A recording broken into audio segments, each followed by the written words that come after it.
Hello everyone, welcome back to Indian question यार। मैं हूं हिमांशु। आज का हमारा जो टॉपिक है वो एक बहुत ही इंपॉर्टेंट सोशल इशू के ऊपर है।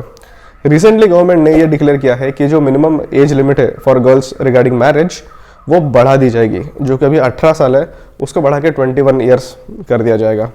खैर, सुनने में तो इनिशियली सबको यही लगा कि एक बहुत ही अच्छा पॉजिटिव सोशल स्टेप है, जिसके वजह से एक बहुत ही अच्छा पॉजिटिव चेंज आएगा सोसाइटी में। सब लोग इसको डेफिनेटली अप्रूव करेंगे। लेकिन जैसे ही अनाउंसमेंट हुआ, हमें यह देखने मिला कि कुछ दिन तक अलग अलग सेक्शंस ऑफ द सोसाइटी से इसके ऊपर थोड़े ऑब्जेक्शंस आने शुरू हो गए। मतलब इनिशियली जो कि बहुत ही ज़्यादा वेल सपोर्टिव स्टेप दिखाई दे रहा था, वो धीरे धीरे एक मिक्स सोशल इशू बन के रह गया। तो चलिए आज की वीडियो में हम देखते हैं कि ये एग्जैक्टली मुद्दा क्या है, क्यों इसके ऊपर एक बहुत ही अच्छे पॉजिटिव स्टेप के ऊपर लोगों के ऑब्जेक्शंस आ रहे हैं, इसके पीछे का बैकग्राउंड क्या है, और जानने की कोशिश करते हैं कि what is the concept behind this decision.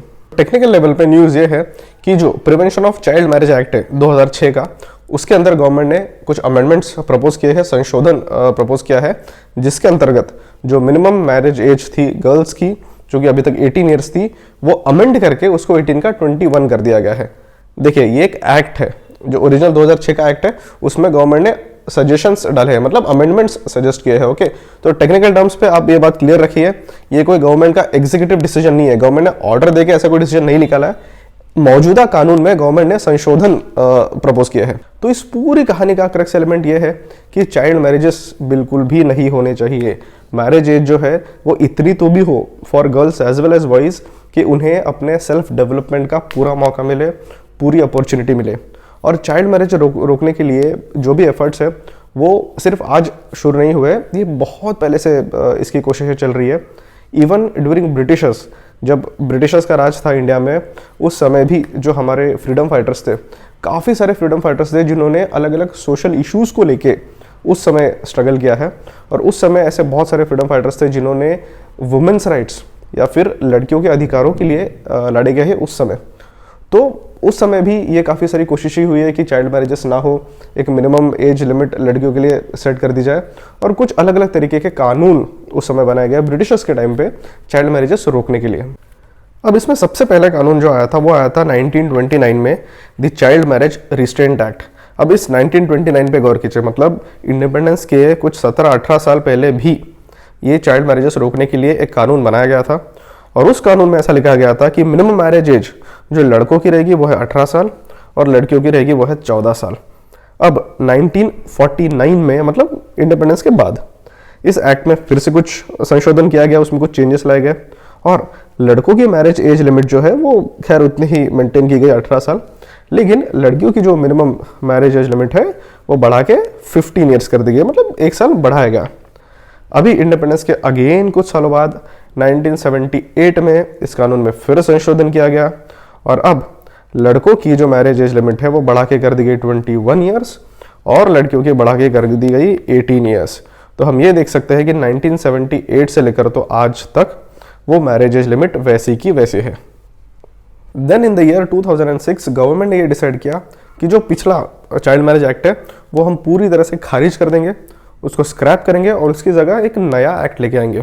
तो अकॉर्डिंगली 2006 में एक नया कानून आया। उस कानून का नाम था prevention of child marriages act 2006। इस एक्ट में जो मैरिज एज की जो लिमिट है, जो लड़के लड़कियों के लिए मैरिज एज लिमिट सेट की गई थी, वो चेंज नहीं की। बॉयज़ के लिए 21 ईयर्स, गर्ल्स के लिए 18 ईयर्स, वो लिमिट वैसी की वैसी थी। तो खैर, अभी ये क्वेश्चन डेफिनेटली आपके दिमाग में आया होगा कि अगर मैरिज एज लिमिट चेंज नहीं करनी है तो पुराना एक्ट स्क्रैप ही क्यों किया, नया एक्ट की ज़रूरत क्या है? बहुत ही वैलिड क्वेश्चन है। खैर, इसका एक लॉजिकल रीज़न ये है कि सिर्फ चाइल्ड मैरिजेस ये एक इशू नहीं रह जाता है, उस चाइल्ड मैरिज के साथ होने वाले सारे सोशल एट्रोसिटीज़, सोशल एविल, वो सारे भी पिक्चर में आ जाते हैं। एक चाइल्ड मैरिज कर दिया, बस वो सोशल एविल यहाँ ख़त्म हो गया, ऐसा नहीं होता। उस चाइल्ड मैरिज के बैकग्राउंड में और बहुत सारी गलत चीज़ें भी होती है, अलग अलग टाइप के एट्रोसिटीज़ होती है, बहुत ही बुरे कंडीशंस में उन दोनों चिल्ड्रन को जीना पड़ता है, ये सारी इश्यूज़ होती है।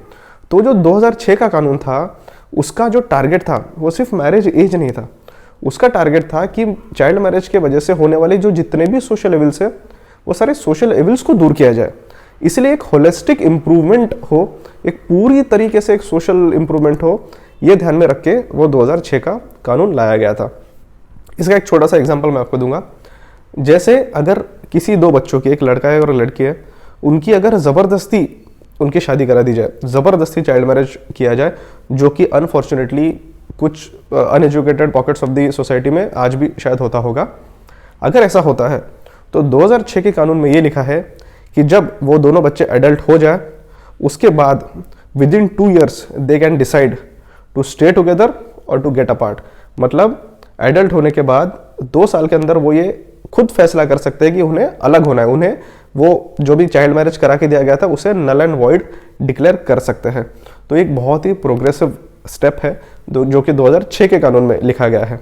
ये मैंने आपको सिर्फ एक छोटा सा एग्जांपल दिया, ऐसे और बहुत सारे प्रोविजंस है उस कानून में जो कि वो चाइल्ड मैरिजेस के होने के बाद काफ़ी अच्छे रेमेडियल मेजर्स सजेस्ट करते हैं। तो इसलिए 2006 का जो कानून था ये बहुत ज़्यादा इंपॉर्टेंट था। अब क्रिटिसिज्म, मतलब खैर एक ही बहुत बड़ा क्रिटिसिज्म है इसका कि देखिए, marriage is considered as a personal subject. Personal मतलब क्या, जो इंसान की निजी जिंदगी से रिलेटेड है। जो फॉर एग्जांपल मेरे निजी जिंदगी से रिलेटेड कुछ चीज़ें हो सकता है कि वो मेरे लिए सबसे ज़्यादा इंपॉर्टेंट हो, किसी और पर्सन के लिए ना हो। तो इसीलिए इंडिया में पर्सनल लॉज का भी एक कंसेप्ट है। पर्सनल लॉज मतलब मैरिज, डिवोर्स, किनशिप, इनहेरिटेंस, ये सारी कुछ चीज़ें होती है जो इंसान की पर्सनल चीज़ें होती है, और ये पर्सनल चीज़ें रेगुलेट करने के लिए कुछ पर्सनल लॉज होते हैं जो अलग से होते हैं। और खैर बहुत अलग अलग सेक्शंस ऑफ द सोसाइटी के अलग अलग पर्सनल लॉज होते हैं, जो लॉज वो particular sections of the society को गवर्न करते हैं। और जाहिर सी बात है, अगर पर्सनल लॉ है तो एक पर्सन के लिए अलग है, दूसरे पर्सन के लिए अलग है। तो अलग अलग पर्सनल लॉज में मैरिज से रिगार्डिंग अलग अलग चीज़ें लिखी होगी। तो खैर वेरी ऑब्वियसली कुछ सेक्शंस ऑफ द सोसाइटी को ये लगेगा कि नहीं, अगर आप ऐसा कोई कानून लाओगे जो बोल देगा, एक ब्लैंकेट ऑर्डर दे देगा कि मैरिज एज लड़कों के लिए इतनी हो और लड़कियों के लिए इतनी हो, तो भाई ये मेरे पर्सनल इश्यूज से खिलवाड़ करने वाली बात होगी। ऐसा डेफिनेटली कुछ सेक्शंस ऑफ द सोसाइटी को लग सकता है, क्योंकि वो उनके पर्सनल लॉज के अगेंस्ट जाएगा। तो यहाँ पे पर्सनल लॉ एक तरफ और जो पार्लियामेंट एक ओवरऑल कॉमन लॉ बनाएगी वो एक तरफ, दोनों में भाई क्रिस क्रॉस तो होगा ही। पार्लियामेंट के द्वारा बनाया गया जो पूरा नेशनल लॉ है वो कुछ और बोलेगा, और इंसान का पर्सनल लॉ हो सकता है वो कुछ और बोले। तो अगर ऐसी कोई सिचुएशन आ जाती है तो इस पर भी हमारी न्यायपालिका ने काफ़ी सारे जजमेंट्स दिए हैं। दिल्ली हाईकोर्ट का ऑर्डर आया है, सुप्रीम कोर्ट का ऑर्डर आया है कि अगर ऐसी कोई सिचुएशन आती है जहां पर्सनल लॉ और एक देश का संवैधानिक लॉ, कॉन्स्टिट्यूशनल लॉ कहीं एक दूसरे को क्रॉस करते हैं, तो जो देश का कॉन्स्टिट्यूशनल लॉ है दैट विल प्रीवेल, उसको मान्यता दी जाएगी और इस पर्सनल लॉ को थोड़ा नीचे कर दिया जाएगा। मतलब the constitutional law will prevail over the personal laws. और इसी तरीके का एक कॉन्स्टिट्यूशनल लॉ अभी आया हुआ है। ये जो लॉ है, खैर इसका एक छोटा सा बैकग्राउंड ऐसा है कि गवर्नमेंट ने कमेटी सेटअप की थी, the Jaya Jaitley committee, to खैर स्टडी दिस इम्पैक्ट।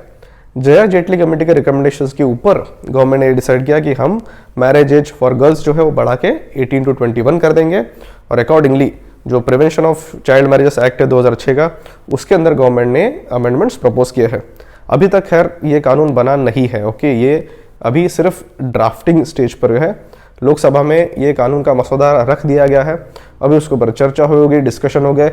ये भी हो सकता है कि शायद ये एक्ट पास ही ना हो, ओके, बिकॉज जैसे मैंने बताया अभी तक ये कानून बना नहीं है, मगर इस कानून का मसौदा बनाकर लोकसभा में रख दिया गया है। नेशनल फैमिली हेल्थ सर्वे जो इंडिया में होता है, उसके अकॉर्डिंग 2015 से 2020 के बीच में इन 5 सालों में 23% of the girls in India, उनकी शादी 18 साल के पहले हुई है। Before they reach the age of 18 years, उसके पहले उनकी शादी करवा दी गई है इंडिया में। ये गवर्नमेंट का ऑफिशियल रिकॉर्ड है। अब आप सोचिए, 2006 का कानून है जो ये बोलता है कि 18 साल के पहले लड़कियों की शादी नहीं की जा सकती, उसके बावजूद इतनी ज़्यादा मात्रा में 23% ऑफ द गर्ल्स, बहुत बड़ी संख्या में बोलूँगा, उनकी शादी अभी भी गैर कानूनी तरीके से 18 साल के पहले हो रही है। तो ये एक जस्टिफिकेशन का पॉइंट बन जाता है कि इस कानून को और सख्त करने की ज़रूरत है, मैरिज एज लिमिट को और बढ़ाने की ज़रूरत है, ताकि ये 23% का आंकड़ा धीरे धीरे कम होते होते किसी दिन 0 पे ज़रूर पहुंच जाए। दूसरा जस्टिफिकेशन इस बिल का ये है, जो कि उस बिल में ही मेंशन है, जो स्टेटमेंट ऑफ ऑब्जेक्ट्स होते हैं बिल के, उसमें ही लिखा हुआ है कि वुमेन से रिगार्डिंग जितने भी मैटर्स है, सोशल इश्यूज, उनको होलिस्टिक वे में एड्रेस करने की कोशिश इस कानून के द्वारा की जा रही है। उसमें फॉर एग्जांपल ले लीजिए जेंडर इक्वालिटी। जेंडर इक्वालिटी एक बहुत ही बड़ा कंसेप्ट है बहुत ही डीप कंसेप्ट है, अगर इसके बारे में बात करने जाए तो अलग से उस टॉपिक में घुसना पड़ेगा, बहुत बड़ा इशू है। इन जनरल आप इतना समझ लीजिए कि स्त्री और पुरुष दोनों को समानता मिलनी चाहिए, जो कि आज के समाज में हमें नहीं दिखाई देता है। इसका वन ऑफ द रीज़न ये है कि मैरिज एज दोनों की सेम नहीं है। तो ये कहना कहीं ना कहीं जस्टिफाइड ज़रूर हो जाता है कि अगर मैरिज एज दोनों की आप बराबर ला लेते हैं तो कहीं ना कहीं मतलब कुछ लोग बोल सकते हैं कि भाई मैरिज एज सेम लाने से जेंडर इक्वालिटी कहाँ से आ जाएगी।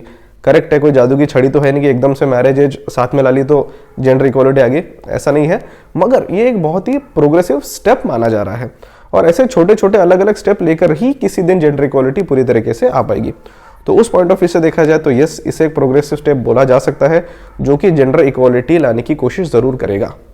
फिर एक इंपॉर्टेंट जस्टिफिकेशन आता है कि labour force participation rate India में वुमेन के लिए और मेन के लिए जितना भी है बहुत ही बुरी तरह से हिला हुआ है।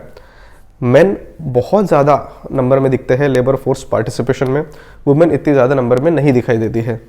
कॉमन सेंस की बात है, अगर लेबर फोर्स पार्टिसिपेशन वुमेन का बढ़ेगा तो कहीं ना कहीं उनके हाथ में उनकी इनकम आएगी, उनका सेल्फ कॉन्फिडेंस बढ़ेगा कि देखो भाई मैं खुद अपना पैसा कमा सकती हूँ, मैं खुद लेबर वर्क कर सकती हूँ, अपना पैसा कमा सकती हूँ, घर चला सकती हूँ।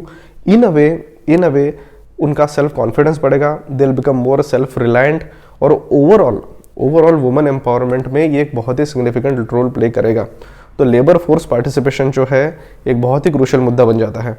मैरिज एज अगर लड़कियों की बढ़ा दी जाए, 18 का 21 कर दिया जाए, तो ये 3 साल के फ़र्क की वजह से बहुत भारी मात्रा में लेबर फोर्स पार्टिसिपेशन वुमेन का बढ़ सकता है। इन अ वे वुमेन एम्पावरमेंट के लिए एक बहुत ही बड़ा कंट्रीब्यूटरी मेजर साबित हो सकता है। इस पर्टिकुलर लॉ के ऊपर जो क्रिटिसिज्म आया है, जैसा मैंने एकदम वीडियो के स्टार्टिंग में बताया था कि शुरुआत में सबको ऐसा लगा कि सब इसको सपोर्ट करेंगे, मगर जैसे जैसे कुछ दिन पास हुए अलग अलग तरीके से इसके ऊपर थोड़ा ऑब्जेक्शन आना शुरू हुआ। तो सबसे पहला ऑब्जेक्शन जो इस बिल के ऊपर आया, जैसे ही पार्लियामेंट में से रखा गया तो अपोजिशन का सबसे पहला ऑब्जेक्शन इसके ऊपर यह था कि इसको बहुत ही ज़्यादा हेस्टिली तरीके से लाया जा रहा है। हेस्टिली मतलब जल्दबाजी में, ये एक बहुत ही बड़ा सोशल मुद्दा है, तो इतने जल्दबाजी में इतना इंपॉर्टेंट सोशल लेजिस्लेशन आप पास मत कीजिए, ऐसा अपोजिशन का कहना था। दूसरा ये है कि कुछ सेगमेंट ऑफ द सोसाइटी का ये कहना है कि this law is violating there fundamental right, उनके मौलिक अधिकार वायलेट हो रहे हैं। ऐसा भी हो सकता है कि एक सिग्निफिकेंट प्रोपोर्शन ऑफ पॉपुलेशन हो जो ये मानता हो कि 18 साल की उम्र में ही लड़कियों की शादी होनी चाहिए, 18 या 19 में, and they are ready for that, the females themselves या फिर देयर एसोसिएट्स आर रेडी कि 18-19 साल में लड़कियों की शादी हो जाए। और अगर ये चीज़, ये राइट उनसे छीन लिया जाता है तो that segment of the population can surely से कि उनके फंडामेंटल राइट्स वायलेट हो रहे हैं। और तीसरा जो कि सबसे ज़्यादा चर्चा में है और सबसे बड़ा क्रिटिसिज्म वाला पॉइंट माना जाता है कि ये पर्सनल लॉस को क्रॉस करता है। बहुत ही क्लियर वर्ड्स में हमने थोड़े टाइम पहले देख लिया था कि किस तरीके से पर्सनल लॉज और कॉन्स्टिट्यूशनल लॉज काफ़ी मायने में एक दूसरे को क्रॉस करते हैं, एक दूसरे को हैम्पर करते हैं। तो खैर ये यहाँ पे भी हो रहा है। अब जैसा कि मैंने जेंडर इक्वालिटी वाले पॉइंट में बोला था कि कोई जादू की छड़ी नहीं है जो एक बार में घुमा दो और सारे प्रॉब्लम सॉल्व हो जाए। ये जो सोशल मुद्दा है ये लोगों के कल्चरल एंगल से जुड़ा है, लोगों के इमोशनल एंगल से जुड़ा है, उनके स्पिरिचुअल एंगल से जुड़ा हुआ है। तो खैर जाहिर सी बात है, अगर इस लॉ में या फिर इस इशू पे अगर कुछ भी चेंजेस होते हैं तो डायरेक्टली लोगों के कल्चरल, उनके इमोशनल इश्यूज में भी कुछ ना कुछ बदलाव आएगा। तो उसके ऊपर लोगों की तरफ से अलग अलग टाइप के ओपिनियन आएंगे, दिस इज़ वेरी नेचुरल। तो इसके ऊपर बेस्ट सोल्यूशन क्या है? खैर सबसे अच्छा सोल्यूशन इस पर यही है कि उस पर हो सके उतनी अच्छी चर्चा हो, डिबेट हो, डिस्कशन हो। और शायद इसीलिए जब ये लॉ पार्लियामेंट में रखा गया, लोकसभा में रखा गया, तभी इसको स्टैंडिंग कमेटी की तरफ पास कर दिया गया, ताकि उस स्टैंडिंग कमेटी में भी उस लॉ के ऊपर और अच्छी तरीके से एनालिसिस हो और कुछ प्लस माइनसेस उसके निकल के आए और अच्छी तरीके से उस लॉ को रिफाइन किया जाए और वापस वो लॉ पार्लियामेंट में रखा जाए।